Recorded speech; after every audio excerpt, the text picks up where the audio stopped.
Intrepid federal investigators continue their deep dive into every aspect of President Trump's existence in their efforts to find Russian collusion or some other made-up thing that will magically erase the last election. So far, they've managed to uncover the fact that President Trump paid off several beautiful women to say they didn't sleep with him when they did, as opposed to most of us guys who would have paid them to say they did sleep with us when they didn't.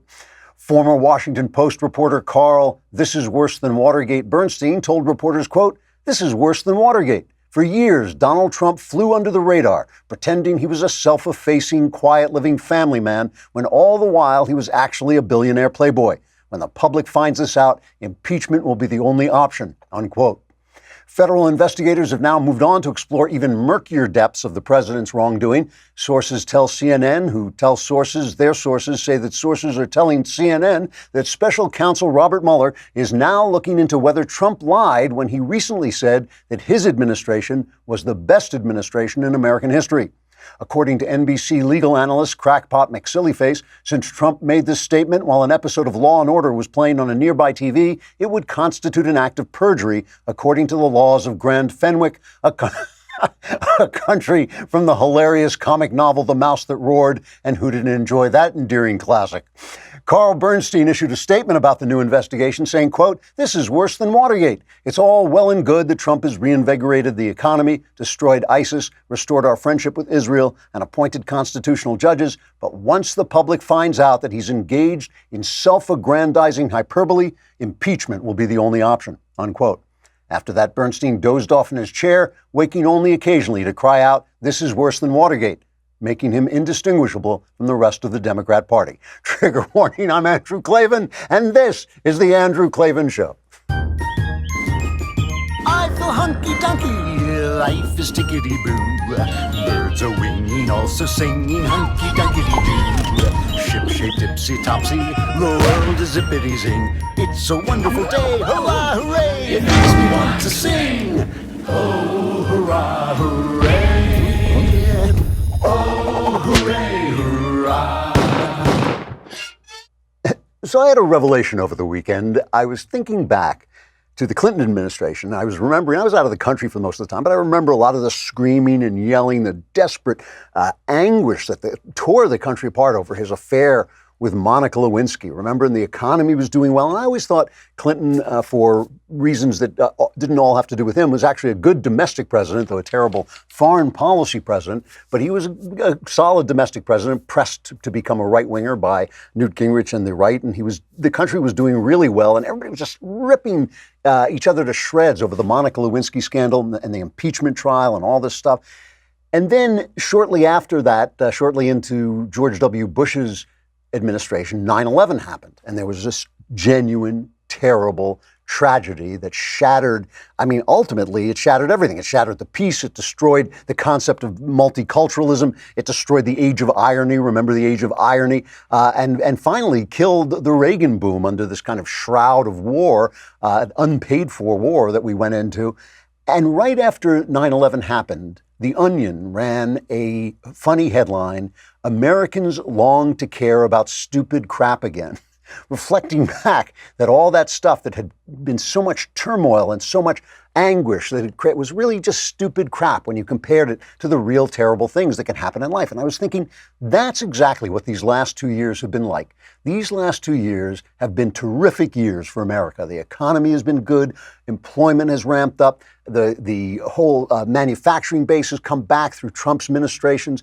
The administration of the government has been less, what's the word I want? Well, it's been more legal, more constitutional than it was under Obama.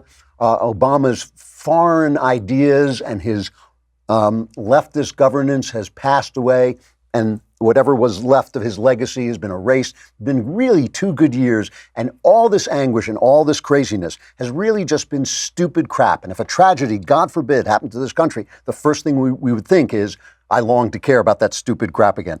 Let us talk about man crates, or as we say it here, man crates. It's man crates. I think it's, when you ask your boyfriend, I know this is true of my wife, when you ask your boyfriend, your husband, what do you want for Christmas? He says what I say to my wife, I don't know.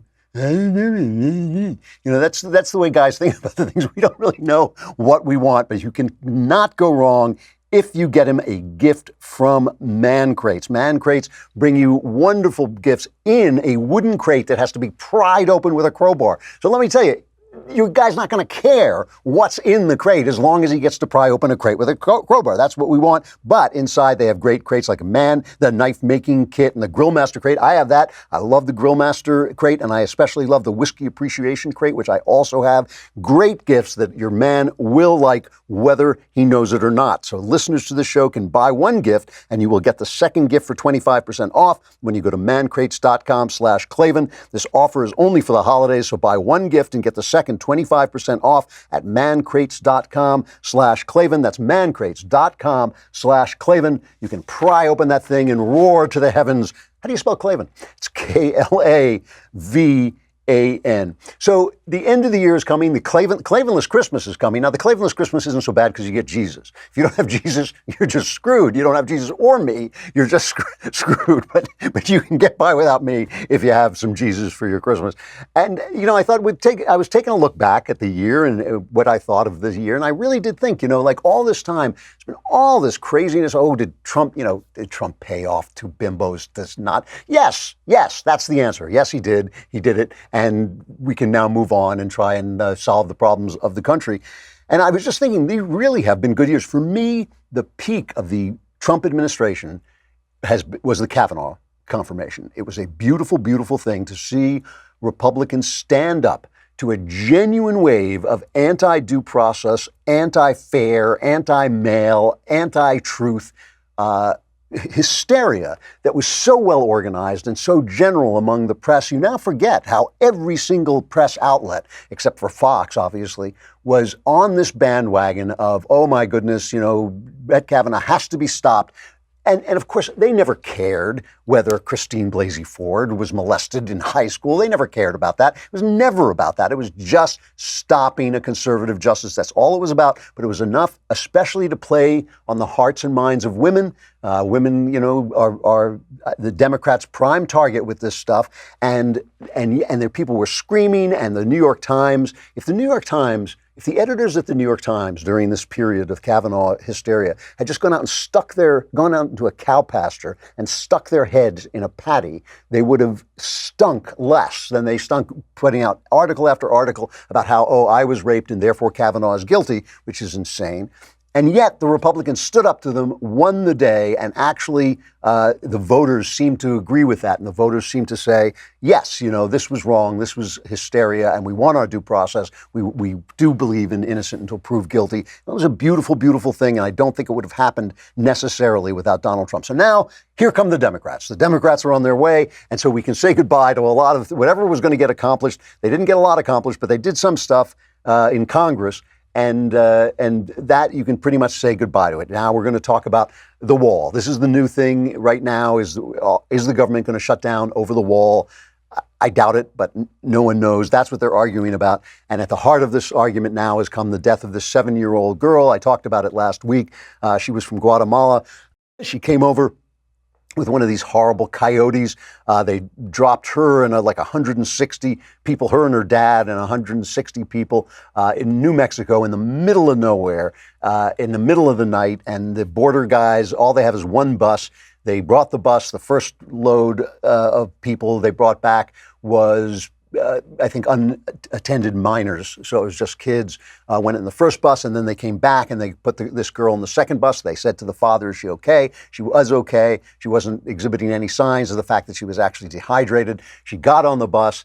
They're driving back on the bus and she starts to have problems breathing. They radio ahead to get EMT. They flew her to hospital for help. They revived her several times and she died. And obviously just an absolutely heartbreaking story, not the sort of thing, look, there are children dying all over the country, children dying all over the world. We focus on this one because this is what the news media is interested in, but that doesn't stop it from being a tragedy. It doesn't stop it from being a terrible thing. And of course, the news media immediately went into blame Trump mode, blame the administration mode.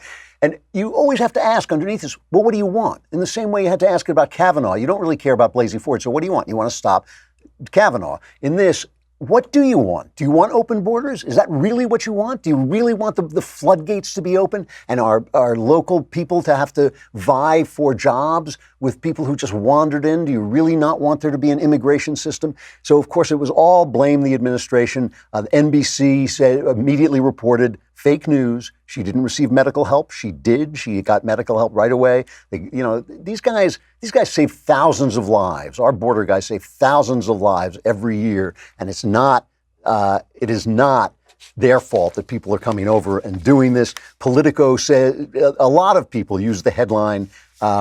Administration refuses responsibility for the death of 7-year-old, of course, implying that they had some responsibility for the death of the 7-year-old. And then, of course, we got the Democrats. Here is Representative Norma Torres. She had this subtle take on the issue. They murdered this child. They did that.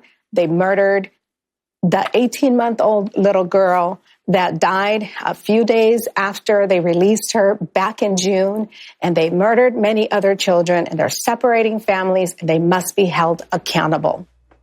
So that's basically the take we're going to be hearing from the Democrats. As the Democrats come into office, as they come into majority in the House, we're going to be hearing anything that happens, any tragic thing that happens at the border. Obviously, Trump's fault. And again, what do they want? Do they want open borders? Is that what they want? They say they don't. But do they? Why are they making that kind of fuss? Wait till you hear who told the truth about this. Wait till you hear this, because it's amazing. But first, let's talk about Grove Collaborative, because the holidays are coming. People are going to be coming into your house, not into my house, because I just stand outside with a shotgun and say, no one is coming into my house. But into your house, they will be coming. They make a mess. They make things stink.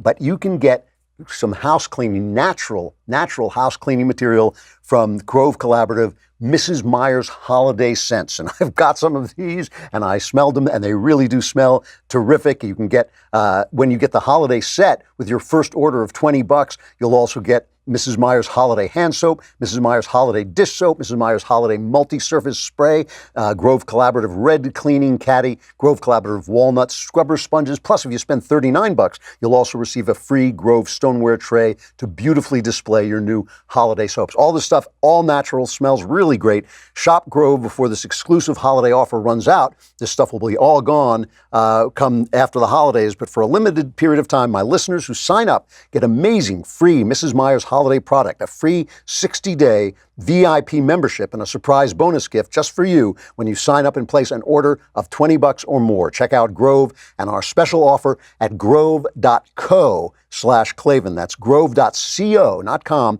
co/Klavan. And I know you know how to spell CO, but how do you spell Klavan?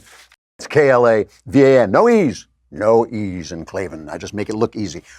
Who do you think told the truth about this? Guess. And you know what? It wasn't on the right, because on the right, we sometimes get into this position where we say, it's the fault of this father for bringing his child over. We don't know what the guy's situation is. We don't know what that guy's situation is.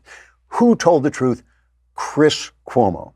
And I go after Chris Cuomo a lot, and I lump him together with Don Lemon, which after this actually changed my mind about the guy. Don Lemon has never said anything like this. He has never. Don Lemon, as far as I can tell, if they just put up one of those test patterns, you would get just as much intelligent commentary as you get from Don Lemon. Chris Cuomo, some light went on, and I'm not even going to run the guy down. I'm not even going to make jokes about it, because what he said was true for both sides, and it was true addressing both sides. Here is what he said about the death of the 7-year-old girl.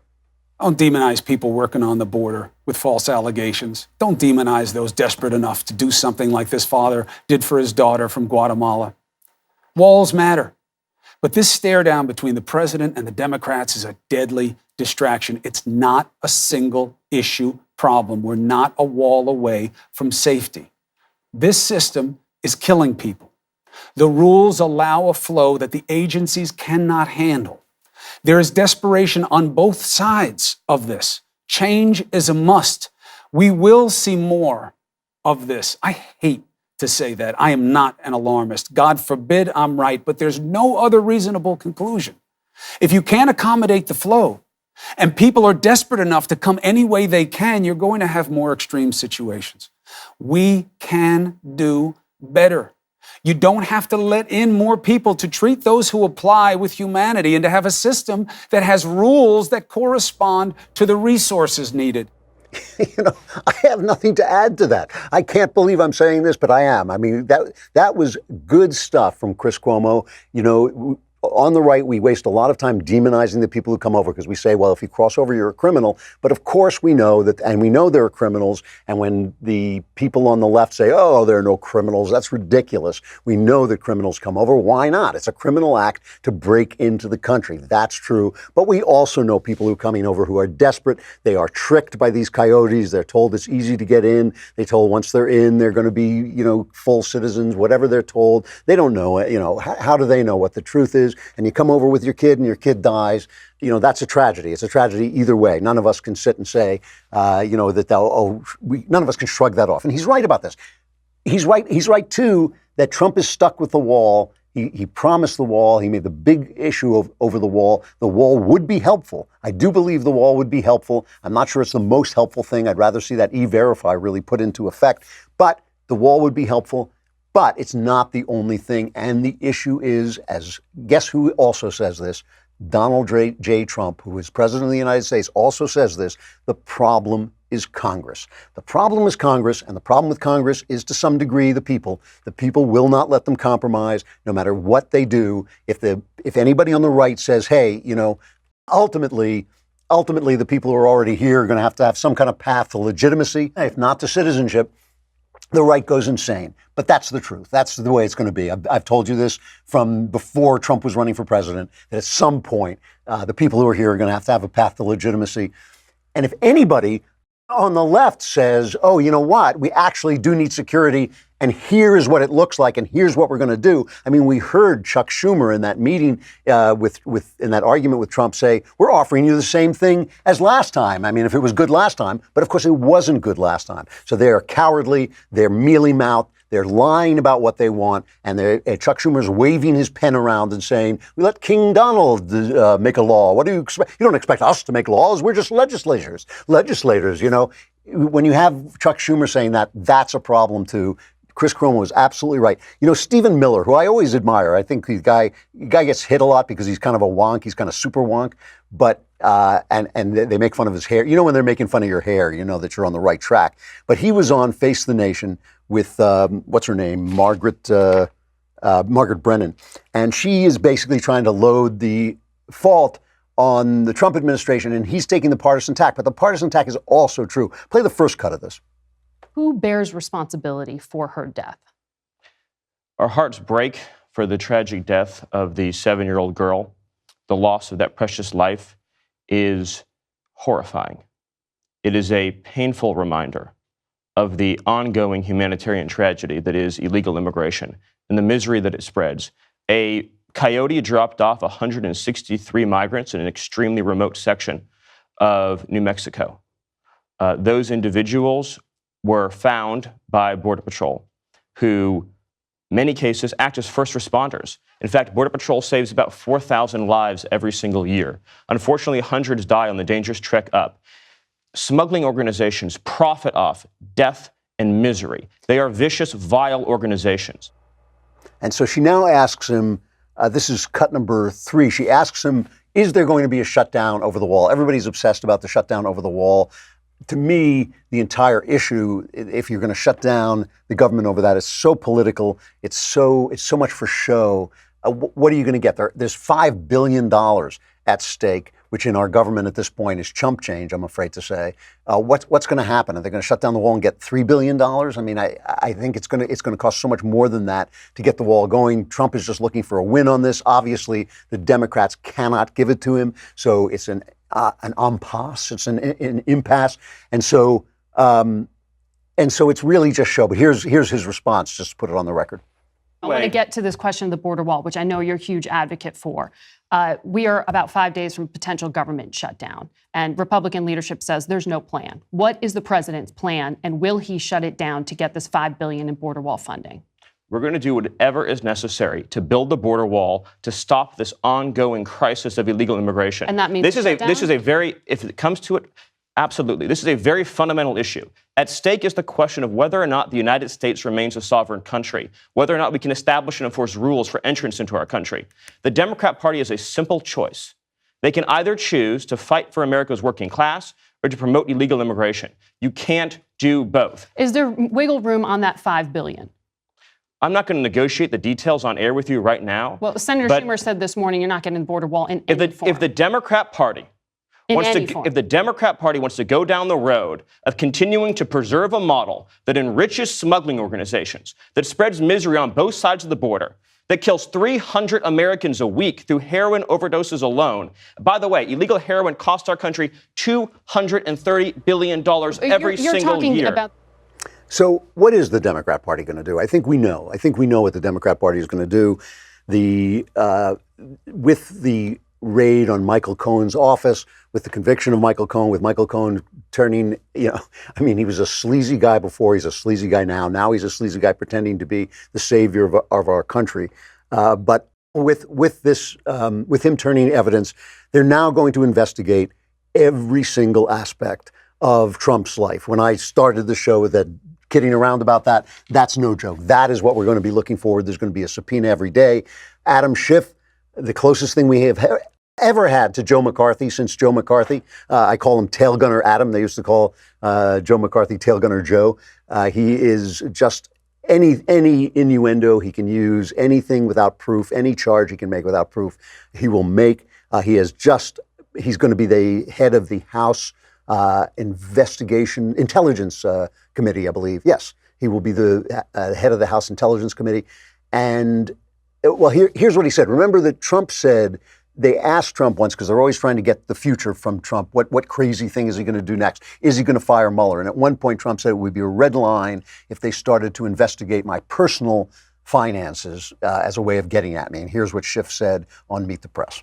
Is there any entanglement with a foreign power that might influence U.S. policy against national interest? And what we saw in the Michael Cohen revelations, some of the Michael Cohen revelations, that the president, while he was denying any dealings with Russia, his business actually was pursuing a multi-million-dollar deal in Moscow, hiding it from the country, seeking the Kremlin's help with it. That's deeply compromising. Now, the president has wanted to draw a red line and say, you can't look at my business. But if the president's business is trying to curry favor with the Kremlin, we can't ignore that. And the president should not be in a position to say, you can't investigate certain things, only other things that I don't care as much about. So that's what I mean. If Mueller is not looking into this, and I don't know whether he is, someone needs to, because otherwise we're being derelict with our security. So a 7-year-old girl dies at the border. That's what Adam Schiff is going to be doing for the next 2 years. That is what he is going to be taking care of. Not going to be taking care of the border, not going to be taking care of the economy, not going to be taking care of anything else. That is what the Democrat Party is going to be doing for the next 2 years. And from the president, I got to say, I have just said that under his administration, we have had 2 of the best years that I can remember, certainly politically, economically. It's been 2 great years. But he sent out a tweet. I got to score him on this. It's so stupid over the weekend.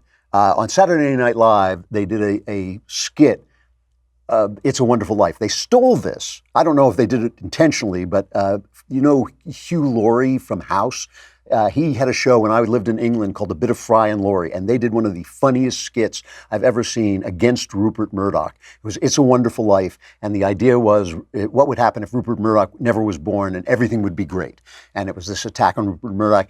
It was hilarious, and so they stole that and did it about Donald Trump. So Trump tweets, a real scandal, he says. A real scandal is the one-sided coverage, hour by hour, of networks like NBC and Democrat spin machines like Saturday Night Live. It is all nothing less than unfair news coverage and Dem commercials. Should be tested in courts, can't be legal, only defame and belittle collusion. This is what he sends out. Now, listen, to me, one of the greatest things about Donald Trump has been his attacks on the press, okay? I think the press needs to be pummeled because we can't touch them because of the First Amendment, and we should not touch them. The First Amendment only, guarantees that we don't touch them, but their rights come from God. Our right to freedom of the press comes from God. It is protected by the Constitution and by the First Amendment, but it comes from God. There's no way that we should lay hands on the press, but that doesn't mean they shouldn't be slapped silly until they decide to reform themselves and tell both sides of the story. He's right about that. But the idea that the president is sitting around and worrying about unfunny Saturday Night Live, a place with absolutely zero cultural resonance at this point. I mean, who cares? It's like the New York Times every day they say the late night comedians are saying this. And I think, let me guess, they're against Donald Trump. Because I know that comedy is cutting edge. I know the comedy on late night is cutting edge. So it's hard to guess, but I think I'm just going to take a flyer here that they don't like Donald Trump. So who cares what they say? And the idea that the president, that they get under his skin is unnerving. So that's what we can look forward to for the next 2 years is Adam Schiff, tail gunner Adam, going after every little stupid thing that he can find and slowing the government down and trying to slow Trump down. And Trump letting it get to him, letting it get under his skin. He shouldn't do it. He should ignore it. But listen, we've had 2 great years. That is not chump change. Most presidencies end after 6 months. Most presidencies do what they do in the first 6 months. We have had 2 really good years, and there will still be judges coming because we have the Senate, and Ruth Bader Ginsburg can live forever. Not wishing her ill, I'm not, but no, we all go. And so there's more to come. Hey, listen, what's his name? What's that guy's name? The funny-looking guy, Knowles. Knowles isn't here today, so I wanted to get somebody who, instead of Knowles, playing a cultural correspondent, I wanted to get somebody who really knows something about the culture, namely me. And I have some really interesting cultural news to put forward, and we'll get to that in a minute. But I got to say goodbye to Facebook and YouTube. This is the time for you to come to dailywire.com and subscribe. It costs a lousy $10 a month. What are you doing with that $10? I don't even want to know. I don't want to know what you're doing with the $10. It's probably disgusting. You could be giving it to us, and then we could do disgusting things with it. Or you could give us $100. We'll give you a subscription for the entire year, plus the Leftist Tears Tumblr. You can see Another Kingdom. If you have not seen Another Kingdom, see Another Kingdom, or listen to it on one of the podcast stations. Season 2 is spectacular, and it's now there in full. You can binge it. You get so much with a subscription. No reason to hold on to that lousy, filthy money it's just degrading you, folks. It is. Come on over to dailywire.com.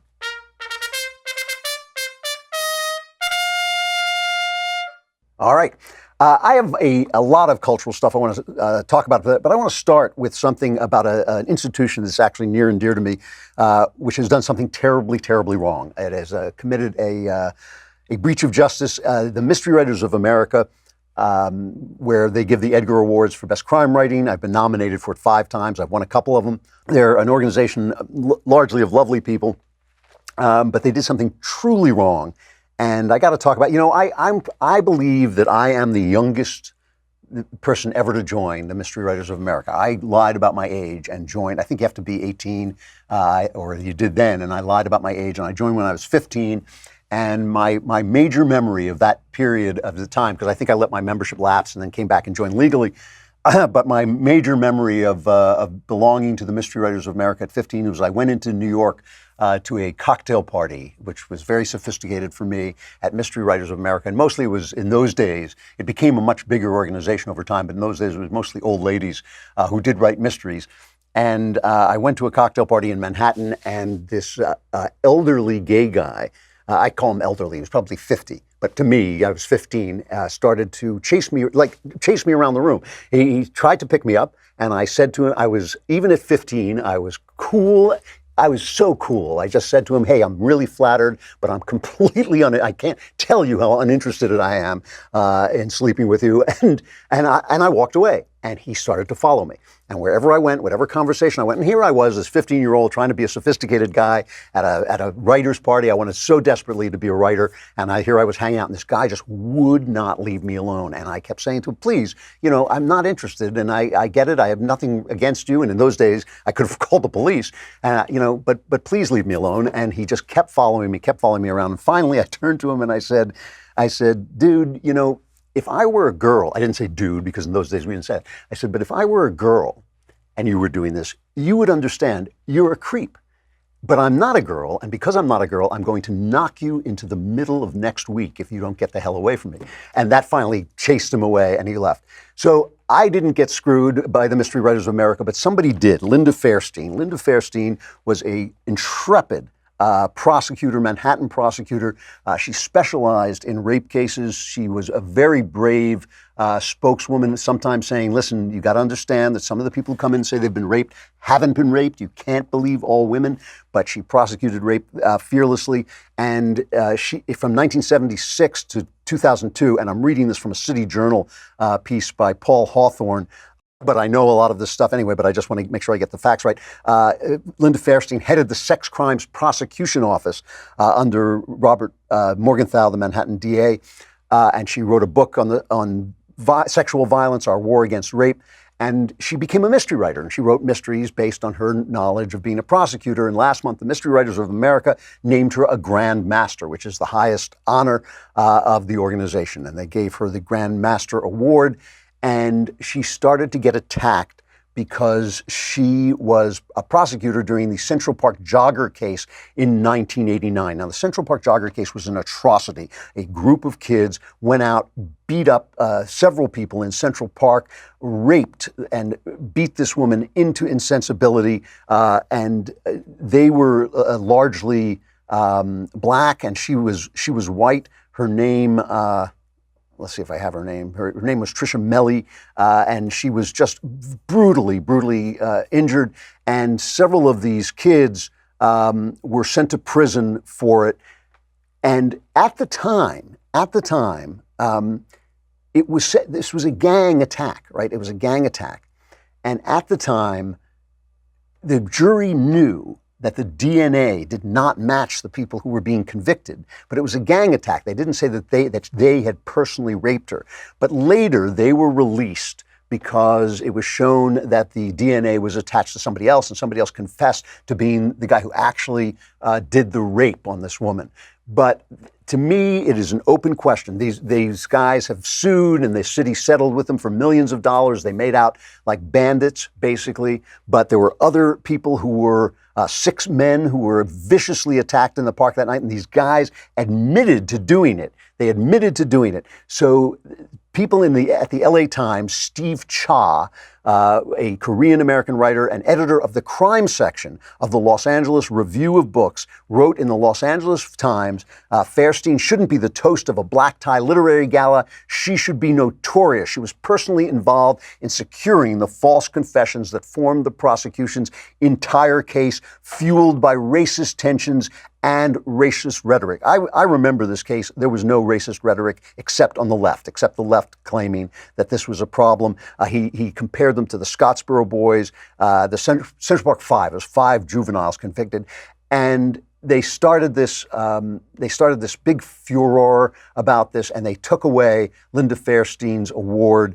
Absolutely disgusting. My friend and heroic editor, Otto Penzler, wrote them a furious letter. Otto runs the Mysterious Bookshop in New York. If you're ever in downtown New York, you should go and see it. It's one of the great bookstores in the country. And he just told them, he says, I've been a proud member of the MWA. He too has won an Edgar Award. I've been a proud member of the MWA for more years than many of you have been alive. There's a letter he wrote to them, but that pride no longer pertains. I am ashamed of you and of the organization for taking such a cowardly stance. For many years, I've welcomed the celebration of the incoming board with a party at the Mysterious Bookshop. That board does not deserve a celebration of any kind, and it would be hypocritical of me to host one. You are no longer welcome in my bookshop. This is coming from a guy who makes his living publishing and selling mystery stories, and he has the guts to go up. This is the kind of guts we need in the culture. This is an attempt that what there really is doing culture while conservative. That is what is being penalized here. They do not want the narrative to be given over to the right at all. Why? Remember, we started out talking about the Kavanaugh hearing and what a triumph that was for justice, what a triumph it was for fairness and due process, and what a triumph it was over hysteria. And so we feel, oh, we won. We've won that. But think about this, and I've mentioned this before, but it's worth mentioning again. Think about Clarence Thomas. Think about the fact this man who grows up speaking a Cajun dialect, he's a descendant of slaves, comes from a single-parent household, makes his way to Yale, makes his way onto the Supreme Court, is a tremendous Supreme Court justice, has been constantly degraded by the left in racist terms as being sort of the follower of Antonin Scalia, which wasn't true. He was to the right of Antonin Scalia, and there were times when Scalia followed his lead and not the other way around. I remember a liberal friend of mine saying to me, unbelievably saying to me, he was the shoeshine boy of Scalia. I mean, something, this is the way the left actually talks about black people. Here's this brilliant jurist. HBO makes a movie in which Anita Hill is the hero. Not this man not this role model to any American who comes out of nowhere and out of nothing in a world that's still very bigoted against blacks and in an area that's still very bigoted against blacks, and makes his way to Yale and makes his way to the Supreme Court. He's not the hero. This woman who says, oh, he mentioned dirty things in front of me, who he asked me on a date, where he never, by the way, never got in the way of Anita Hill's career. That was never an issue. He never did anything professionally, even if what she said was true, and Clarence Thomas denied it vehemently, but even if what she said was true, it was nothing. It was zero. It was weaponized gripes made to stop, as with Kavanaugh, just designed to stop a Supreme Court, and a Supreme Court justice who was conservative. And they make her the hero, and they do not want to cede that power even a little bit to the right. And that's why Linda Fairstein lost her award that she deserves, her Grand Master Award, an award I will never be given. The last time, I think it was the last time I was nominated for a very politically incorrect short story called Her Lord and Master. It is published in a book. It's published in several books. It's published in the best mysteries of the year that year. It's published in a book called The Greatest American Noir of the Century. Okay, so it is a well-regarded short story. When I was nominated for that, one of the judges pulled me aside and said, look, you obviously deserve this award. You're not going to get it. And I said, thank you for letting me know. I appreciate it. And I knew exactly why I wasn't going to get it, because it was politically incorrect. I was practicing culture while on the right. And they don't want to give that up because they want the narrative. Remember, even after Clarence Thomas won, even after he became a Supreme Court justice, even after he has laid his mark on the court, they reserve the power to denigrate him and to make Anita Hill the hero of his story. And speaking of this, there are now voices on the right that we have to start listening to. Black voices on the left that we have to start listening to. There are black voices speaking in the culture on the left that are saying things that are conservative. And, I have been asked before and was recently asked whether the Republican Party could survive with the demographics of the country changing. In other words, there are fewer white people, as more colored people came in. Could we survive? Could the Republican Party survive? And what I said was, sure we can, because who cares what color Americans are as long as they're Americans, but you have to go in and talk to people. And a lot of conservatives don't know this, but talking to people doesn't actually mean wagging your finger in their face and explaining the principles of conservatism to them. It means sharing with them the things that we know that work and that help people, and listening to them about ways in which maybe our theories and our philosophies don't fit necessarily like a glove with the situation that they're in, okay? And that's part of talking to people, is also listening to people. So recently, two things that came to my attention over the weekend that really got to me. One was Nick Cannon, an actor and comedian who talked about Kevin Hart being banned from the Oscars, being forced to quit the Oscars, a job that Kevin Hart wanted. Like Clarence Thomas, not comparing the two, but like Clarence Thomas, came from a very tough upbringing. His father, a criminal cocaine addict, and he worked his way into show business, very difficult to do, became a star in show business, got his dream job, had to give it up because of something he said about gay people. Now, a lot of this, you will notice, a lot of stuff that's happening is gay people attacking black people. Why? Because it's not, when I say gay people, I mean gay activists. There are plenty of gay conservatives, and gay people in my experience, are naturally conservative in a lot of ways. But these are gay people who want to stop black people from drifting in any way, becoming in any way conservative. And why is this a problem? Well, listen to what Cannon says about what happened to Kevin Hart. Let's play cut number 5. It's a little reminiscent of McCarthyism when you think about at times like this where everyone's just scared to move, scared to speak, and I'm not. I'm very unafraid. I'm very fearless when it comes to this. So, and go on. He goes on in cut 6. He and I are both from the schools of the Richard Pryors, of the George Carlins, of the Robin Williams, these people that were allowed to say whatever they wanted to say, because the job of a comedian is to hold the mirror up to society and say, look. I believe all those people I retweeted have done that in the past. I believe Kevin has done that. I believe I do that. What I believe, though, is that we have to be very careful with our power, because we all come from communities that have experienced great pain. Sure. And when we start to compare our pain, that's the wrong thing. We're just doing it for a victory. We're looking for progress here. And I believe that this conversation needs to be had. But I need this conversation to happen on an open base where no one's afraid to say how they ultimately feel, so we can grow from these experiences, opposed to talking about it in quiet, talking about it in our private sectors, and then we come and then we want to be politically correct. That's my problem. Okay. I have a problem with the politically correct aspect.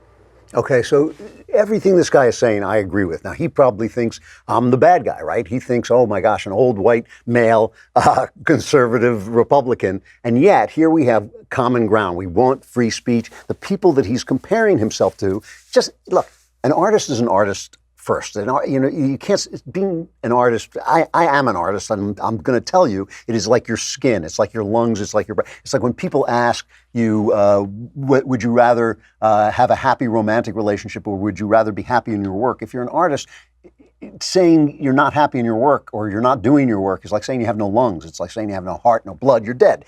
And so the guys he's comparing himself to, the Robin Williams and the Richard Pryors, he doesn't care what color they are. They're his color. They're comedian colored. They're comedian colored. And if you're committed to being a comedian, you're committed to being an artist, you're going to be committed to free speech. And that is one of the linchpins of conservatism, and one of the linchpins of keeping conservatism alive in a corporate world, where all the powerful corporations, the Twitters, the Facebooks, the NBCs, are standing against you. I saw this again in a movie I watched, the Equalizer 2 with Denzel Washington. And I saw the first one of these, and I didn't like, I loved the first half hour of the first one, and then it got kind of sadistic in its violence, and he was in like a Home Depot and using all these kind of DIY, do-it-yourself tools to kill people, and I thought, just shoot him, I don't want to see a nail gun. I don't want to see a guy riddled with a nail gun. I love action films, but it just got a little too much for me. This one is a much more measured story, but it's really complex. I'm running out of time, which is too bad, because it's worth talking about. It's filled with identity politics stuff. The Equalizer is this guy invented, I believe, by my pal Joel Cerno, who did 24. The Equalizer is a guy who is a CIA assassin who now goes around just helping ordinary people. And it starts out with him going to Turkey to get back from a abusive Muslim guy, to get back a child that he stole. But in everything he does, there's an aura of identity politics. So he helps an old Jewish guy who's been separated from his sister in the Holocaust. He helps a Muslim woman who has suffered from vandalism. He helps a black guy a black kid who's being sucked into the gangs. So it's like everybody has a sort of a problem that is according to their race. Like, it's like Jewish people have never had any other problems but the Holocaust or anti-Semitism, but everybody has a problem with his race. So there's identity politics in it. But the values in the picture are incredibly conservative. He's a Marine, he's a patriot, he believes in good and evil, he talks about manhood throughout, almost his first line as he says, I'm looking for a man, an abusive man, and therefore not a real man. So he talks about what real manhood is, he talks about responsibility, personal responsibility. All of these things. And when he pulls, and in it, he's selling Ta-Nehisi Coates. They plug Ta-Nehisi Coates' books. And I don't like Ta-Nehisi Coates because I feel he's a grievance guy. He thinks that the past can be restored. He thinks that giving money to people to pay them back for money they didn't get because of bigotry is going to work. That's an absurd notion. That never works.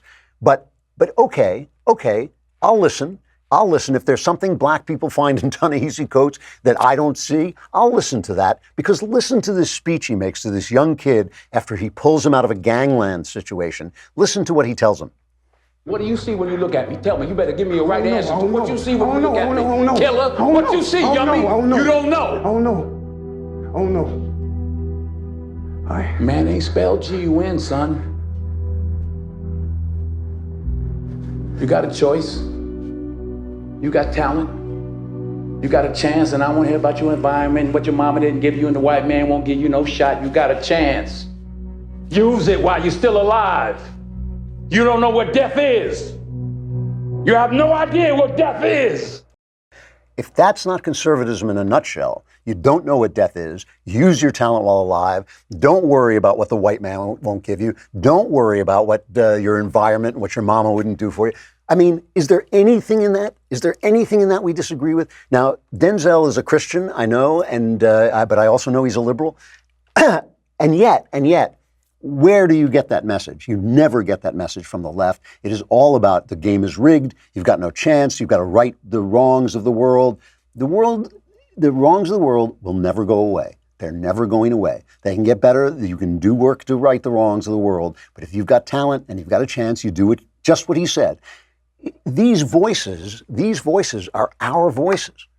These voices are our voices. I'm an old white guy telling you that voice speaks for me. What the comedian Nick Cannon was saying, that speaks for me. And that is our voice. If we can't talk to those people and listen to those people who are saying these things, then we have no future. Then we have no future. But the culture is speaking. The culture is speaking in spite of every effort on the left to shut it down. It is saying conservative things. We need to hear those things. We need to answer them. We need to listen to the people saying, because they're going to say things that don't fit in with our philosophies, and we need to shape our philosophies to fit them and help them. That can be done. All that can be done. But as long as we do that, we have hope. If we act like stupid conservatives, not paying attention to the culture and just paying attention to the next congressional election, we'll blow it all. We will blow it all. Hey, I haven't got time for our crappy culture. I am out of time, but I'll be back tomorrow. So be here then. I'm Andrew Klavan. This is The Andrew Klavan Show.